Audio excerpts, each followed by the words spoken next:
Okay, I'm here with John Geber from Chateau Tanunda in the Barossa Valley.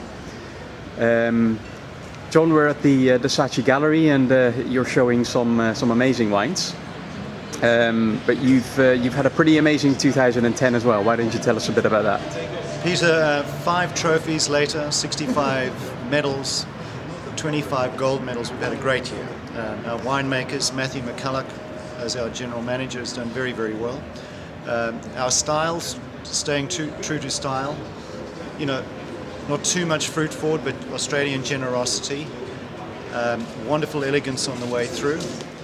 And I think a style that's here to stay, and it's a classical style and recognized, with some lovely little savoury notes. Has certainly been the order of the day, and not too much oak, you know, being framed with oak rather than dominated by oak. And that seems to have come across very, very well in the world. And, you know, it's a style we've been doing for 12 years. So, Peter, 12 years later, we're an instant success. And we see it on the show today, a lot of interest in those wines. Those Everests, the Everest Shiraz and the Everest Single Vineyard Grenache, winning the world's best wines, has been a wonderful accolade, and been a wonderful bit of worldwide recognition that Chateau Tanunda is reborn and is here to stay. What about 2011? Because there's a lot of talk about the Australia market not being so great at the moment. What do you think is in store for us in 2011? Look, I think Australia is battling because of currency, very strong currency, but put that to aside, we make value for money some of the best wines in the world. Unequivocally, that's who we are.